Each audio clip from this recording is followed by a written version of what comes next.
생각하지만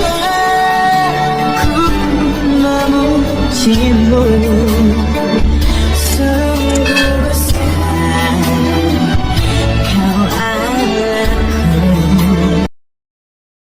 Nah, mari saudara-saudara, dari kitab Mazmur 32 pada ayat yang pertama hingga pada ayatnya yang ke-11, saya mengangkat sebuah tema, bersukacitalah di dalam Tuhan.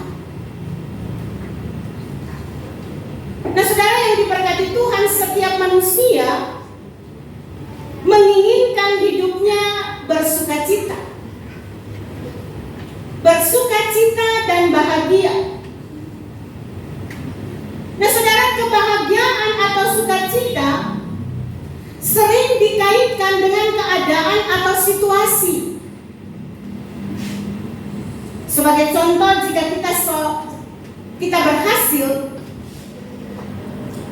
dalam pekerjaan, dalam pendidikan, berhasil dalam usaha, kita berhasil keluar dari masalah, sehat dari segala penyakit, kita sukses meraih pendidikan tinggi, maka semuanya itu akan membuat kita bahagia. Dan saudara, wujud dari kebahagiaan itu bisa kita tunjukkan dengan melakukan pesta, makan-makan bersama. Kita bergembira karena apa yang kita gumuli, apa yang kita harapkan, itu dapat kita capai. Nah, saudara-saudara, sebenarnya tidak salah jika kita berhasil, kita bersukacita, kita berpesta. Sebab menurut Kamus Besar Bahasa Indonesia, arti sukacita adalah girang hati. Girang hati berarti ada sesuatu yang membuat kita girang hati, kita bahagia. Tapi sebenarnya bukan hanya sebatas memiliki atau mendapat. Jika ini yang kita maksudkan dengan sukacita, maka tidak semua manusia yang ada di dunia ini bisa merasakan sukacita tersebut. Hanya orang-orang yang mendapat dan memilikilah pemilik sukacita itu. Kemudian bagaimana dengan orang-orang yang mungkin mereka dalam keadaan susah, mereka yang sementara menderita, mereka yang sementara tersampingkan, mereka yang sakit, mereka yang gagal di dalam kehidupan ini, apakah mereka tidak bisa bersukacita? Terlebih saudara, pada masa saat ini, masa-masa kita baru melewati pesta demokrasi, tentu ada di antara kita yang senangnya luar biasa, bergembira, bersukacita karena keberhasilan. Tetapi tentunya juga di antara kita yang juga dalam kepedihan karena kita mengalami kegagalan. Kita dikhianati oleh orang-orang yang selama ini kita meyakini bahwa mereka akan mendukung kita. Tetapi kenyataan survei membuktikan bahwa itu tidak terjadi. Survei membuktikan rupiah lebih luar biasa, sehingga dilupakanlah hati nurani. Sebagai hamba Tuhan, saya mau menyampaikan bahwa dunia saat ini kita tidak bisa pungkiri itu terjadi. Money politik. Tetapi anak-anak Tuhan yang ada di dalamnya harus berani berkata tidak. Makanya ketika saya memimpin kebaktian di Bambu, saya tanya ibu bapak, kalau ada caleg datang bawa uang, ibu bapak ambil tidak? Ada yang jawab ambil, ada yang bilang tidak. Tapi saya berkata, harus kita anak-anak Tuhan berani bilang tidak. Jangan kita ambil uangnya, kita tidak tusuk juga orangnya. Kita sudah menikmati uangnya orang yang datang kepada kita. Bahkan ada segelintir kata-kata yang keluar bahwa calegnya berduka cita tetapi tim suksesnya semakin sukses. Nah, untuk itu saudara-saudara, apa kaitannya? Ini yang tadi saya katakan, apakah orang-orang dalam penderitaan, orang-orang dalam kekecewaan, orang-orang dalam berbagai macam masalah, mereka juga layak bersuka cita? Saudara, mari kita bersama belajar dari Mazmur 32 pada ayat yang pertama hingga pada ayatnya yang ke-11. Saudara, pada pasalnya yang ke-32 dalam pembacaan kita pada hari ini, Lembaga Alkitab Indonesia memberikan tema kebahagiaan orang yang diampuni dosa. Secara garis besar, saudara-saudara, ada dua isi dari Mazmur doa ucapan syukur tersebut. Yang pertama adalah ajakan bersyukur atau situasi yang ada dalam diri penulis. Dan yang kedua adalah penyebab dari ucapan syukur tersebut. Kalau kita melihat secara menyeluruh Mazmur 32 ini, saudara-saudara, kita dapat melihat dari ayat yang pertama dan ayatnya yang kedua dalam kondisi dari si penulis sendiri, di mana Daud sebagai penulis merasakan sukacita sebab ia telah dibebaskan dari belenggu dosa yang menghimpitnya di dalam hidup. Untuk itu, sang pemazmur dia bilang begini pada ayat yang pertama dan kedua, berbahagialah orang yang diampuni pelanggarannya, yang dosanya ditutupi. Berbahagialah manusia yang kesalahannya tidak diperhitungkan Tuhan dan yang tidak berjiwa penipu. Daud merasakan luar biasa dalam perjalanan kehidupannya, di tengah tantangan, di tengah pergumulan karena dosa yang dia lakukan. Hukuman terhadap dosanya bukan kekuatan dan usaha yang dilakukan. Semua itu karena Tuhan. Karena Tuhan yang memberikan pengampunan itu kepadanya, sehingga Daud bilang, berbahagialah orang yang diampuni pelanggaran. Saudara-saudara yang diberkati Tuhan, di dalam perjalanan kehidupan Daud, luar biasa Daud diperhadapkan dengan begitu banyak tantangan. Di dalam ayat yang ketiga selanjutnya, kita lihat dalam ayat yang ketiga dan keempat, dia merasakan penderitaan yang luar biasa. Dia merasa tertekan, gambarannya sampai ke tulang sumsumnya, dan merasakan panas yang luar biasa. Artinya apa, saudara? Artinya dia tidak memiliki ketenangan, dia tidak memiliki ketentraman secara keseluruhan di dalam hidupnya. Tidak ada yang memberikan sukacita dan kedamaian. Padahal dia adalah seorang raja yang notabene semuanya lengkap, memenuhi semua kebutuhan hidup.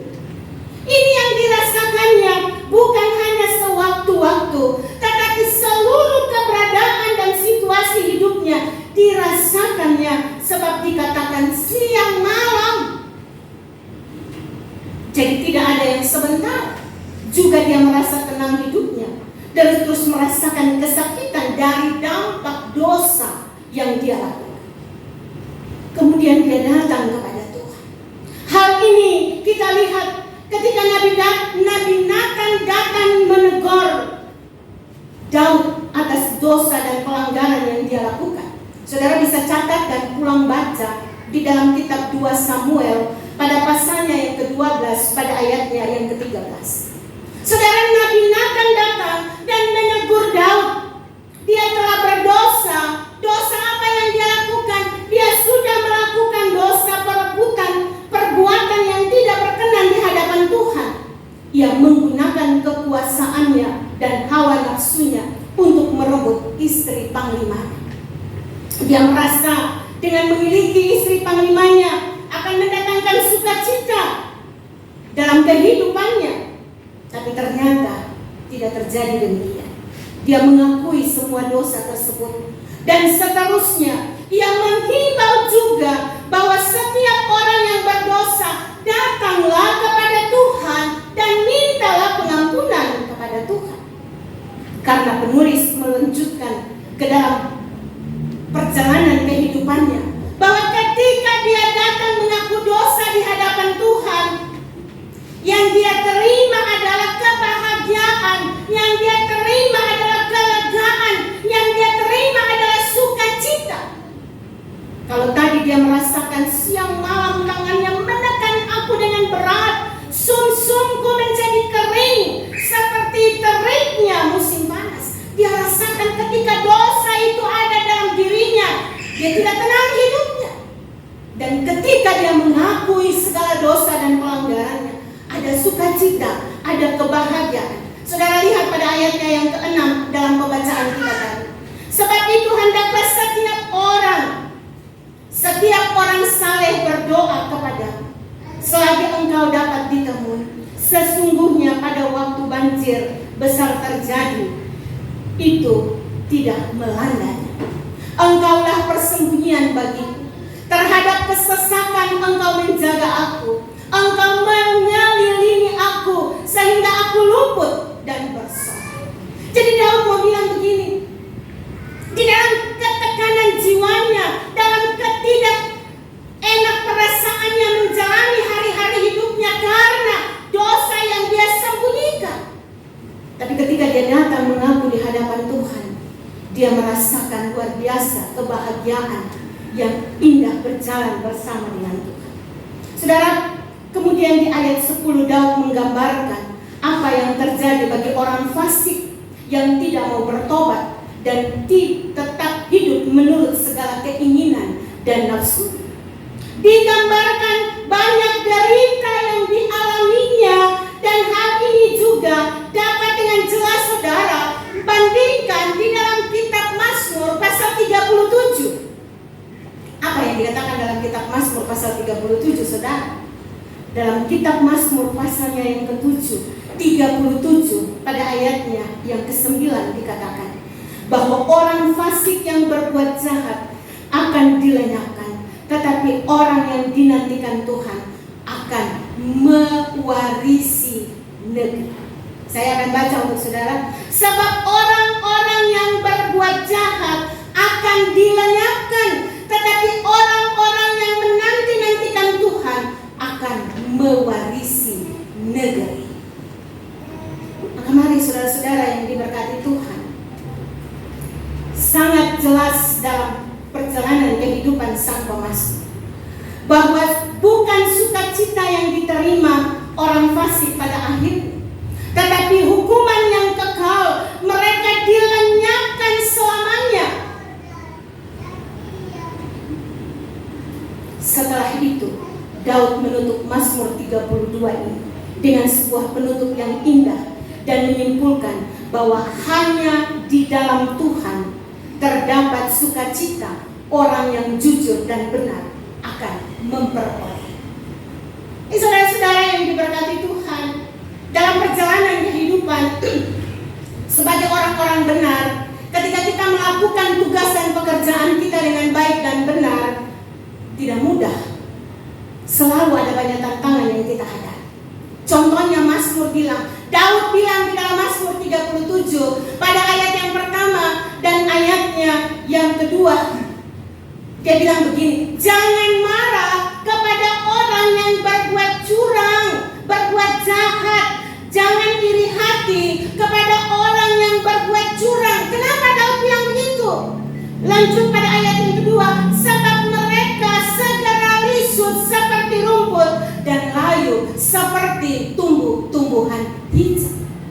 Daud mau bilang begini, jadi orang benar, jadi orang jujur, jadi orang yang melakukan kehendak Tuhan, yang berani mengaku dosa di hadapan Tuhan, mereka akan menikmati dan mewarisi bumi. Tetapi orang-orang yang di dalam perjalanan kehidupannya mau hidup enak dan berkompromi dengan dosa, mereka akan lisut seperti angin.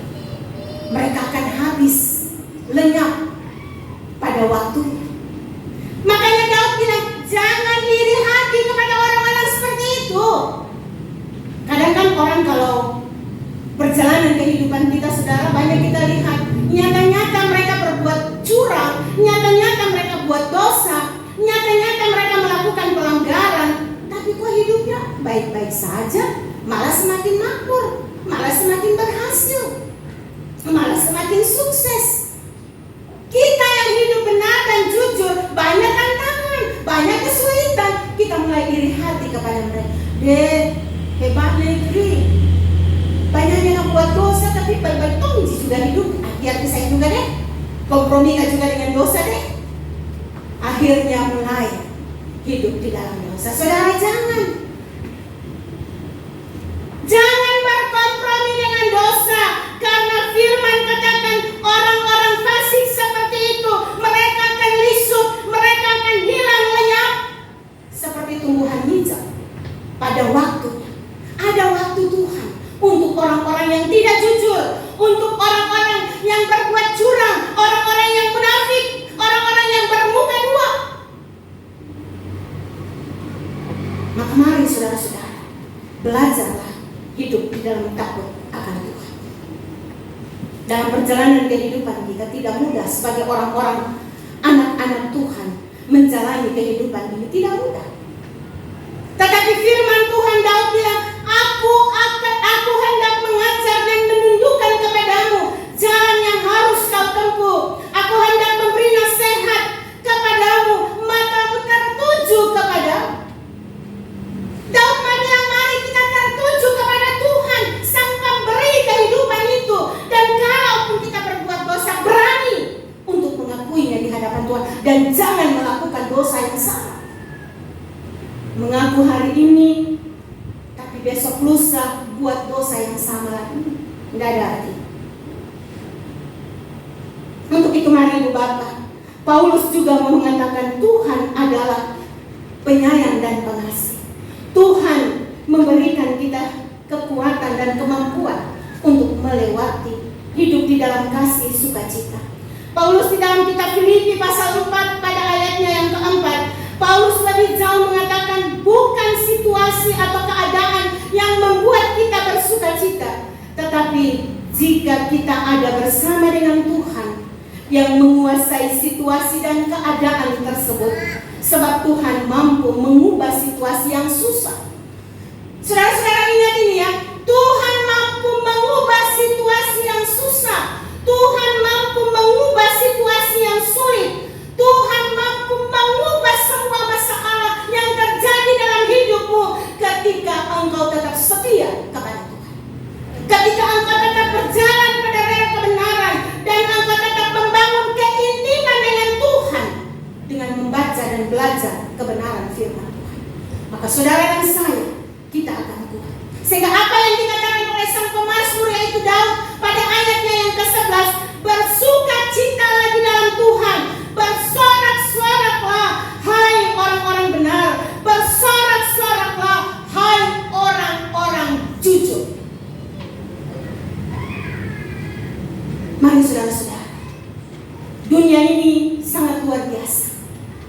Saya di hari-hari ini saya menyaksikan terkadang orang-orang yang kita percayai, di balik kita mereka memfitnah kita. Orang-orang yang kita andalkan di balik kita, mereka meninggalkan kita. Tapi yakini, Tuhan tidak meninggalkan saudara dan saya.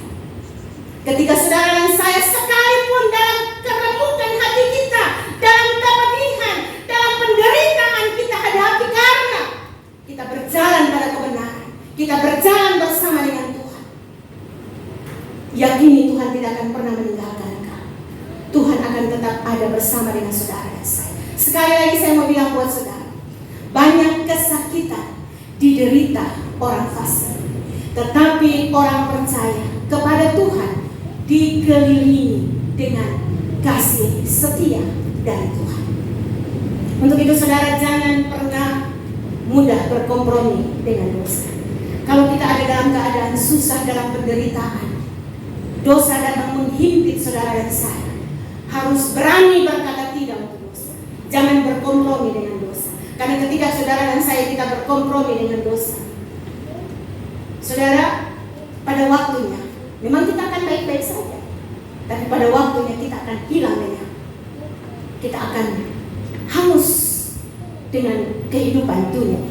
Sekali lagi saya baca kitab Mazmur 34 untuk memuatkan saudara pada ayat yang ke-20. Mazmur 34 pada ayatnya yang ke-20. Dia bilang begini saudara, kemalangan orang benar banyak, tetapi Tuhan melepaskan dia dari semuanya itu. Amin. Amin. Kemalangan orang benar banyak. Kita melakukan yang benar memang banyak, dunia tidak suka kita.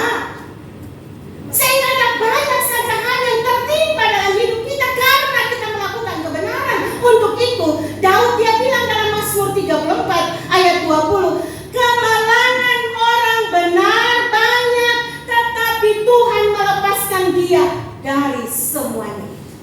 Untuk itu jangan pernah takut berjalan bersama dengan Tuhan.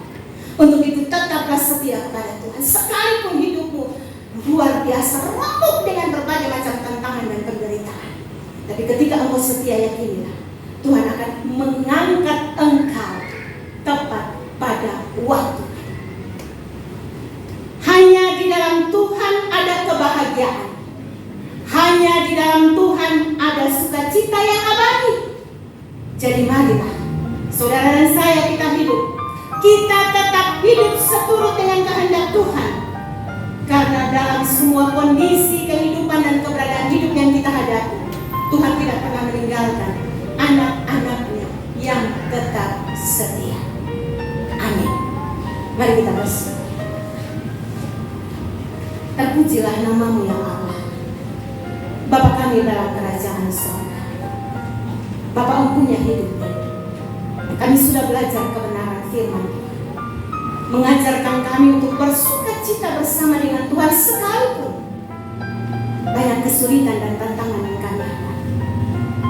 Kami percaya hidup dan berjalan dengan Tuhan ada kebahagiaan sejati, kebahagiaan abadi yang Tuhan siapkan bagi kami.